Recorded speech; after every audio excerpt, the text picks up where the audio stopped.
আসসালামু আলাইকুম এভরিওয়ান, সবাই কেমন আছেন? আশা করি ভালো আছেন। আমিও ভালো আছি আল্লাহর রহমতে। যে যেখান থেকে আমার ভিডিওটি দেখছেন সবাইকে জানাই আন্তরিক ভালোবাসা, অভিনন্দন। আমি আবারও হাজির হলাম লং ভিডিও নিয়ে। এখানে আমি কেক তৈরি করব, এজন্য নিয়ে নিয়েছি এখানে ময়দা, পরিমাণ মতো ময়দা নিয়েছি। ময়দা নেওয়ার পর এখানে বেকিং পাউডার কিন্তু মিক্স করে দিয়েছি, এরপরে তেল মিক্স করে দিলাম। তেলটাও কিন্তু একটু মেপেই নিয়েছিলাম। নিয়ে এখানে সুন্দর করে এটা সবগুলো উপকরণ দিয়ে দিব। এই যে এখানে চিনি ব্লেন্ড করেছিলাম সেটাও দিয়ে দিলাম।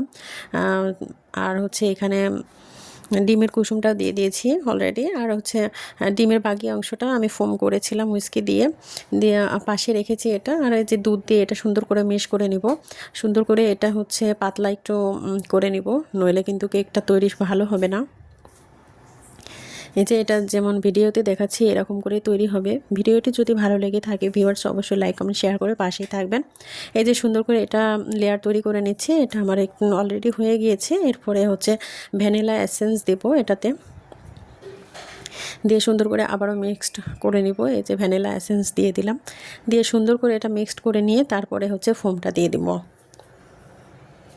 আমি মূলত এরকম করেই কেক বানাই। কেক কীভাবে বানান আমি জানি না, তবে এরকম করে বানালে আমার সুবিধা হয় এবং কেকটা হচ্ছে ফোমটা এরকম করে দিলে আমার ভালো হয়। অনেকেই ডিমের সাথে দিয়ে ব্লেন্ড করে নেয় কিংবা অন্যরকমভাবে বানায়, কিন্তু আমি এভাবে বানালাম, আমার কাছে এটাই সুবিধা মনে হলো। আর সবসময় আমি এরকম করেই বানাই। যাই হোক, এটা সুন্দর করে যে মিক্সড করে নেব, এতে হচ্ছে সফট একটা হচ্ছে কেক তৈরি হয়। এটা হচ্ছে চুলায় আমি তৈরি করব। এই যে আমার এটা অলরেডি তৈরি হয়ে গেছে। এবার টিফিন বাটিতে এটা ঢেলে নেব। টিফিন বাটি একটা নিয়ে তারপরে যে তেল দিয়ে দিলাম। এরপরে হচ্ছে হাত দিয়ে ব্রাশ নিয়ে আমি হাত দিয়ে এটা সুন্দর করে নেড়েচেড়ে মিশিয়ে নেব পাত্রটা।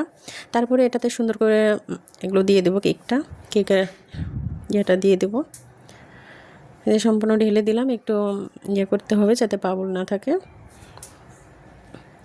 অলরেডি তৈরি হয়ে গিয়েছে। এবার হচ্ছে চুলায় কড়াইয়ে বালি দিয়েছি, এরপরে স্ট্যান্ড বসিয়ে দিয়ে এখানে কেকটা দিয়ে দিলাম। এটা ঢাকনা দিয়ে ঢেকে দিতে হবে পর্যাপ্ত পরিমাণ। বড়টা দিব না, ছোটোটা দিয়ে তারপরে বড়টা দিয়ে দেবো। যাই হোক, আমার কেকটা তৈরি হয়ে গেছে। 45 মিনিট সময় লেগেছে আমার এই কেকটা তৈরি হতে। চুলার আঁচটা একটু মিডিয়াম দিয়ে রাখতে হবে। এই যে অনেক সুন্দর একটা কালার আসছে, আর সেন্টটাও অনেক সুন্দর হয়েছে। ভিউয়ার্স, আমার ভিডিওটা যদি ভালো লেগে থাকে অবশ্যই পাশে থাকবেন। এই যে সুন্দর করে আমি এটা হচ্ছে তুলে নিব, নিয়ে কেকটা একটু দেখিয়ে দিই আপনাদের। এই যে সফট একটা হচ্ছে সুন্দর কেক তৈরি হয়ে গিয়েছে। অনেক সুন্দর একটা কালার আসছে। সবাই ভালো থাকবেন, সুস্থ থাকবেন, আমার জন্য দোয়া করবেন। আল্লাহ হাফেজ।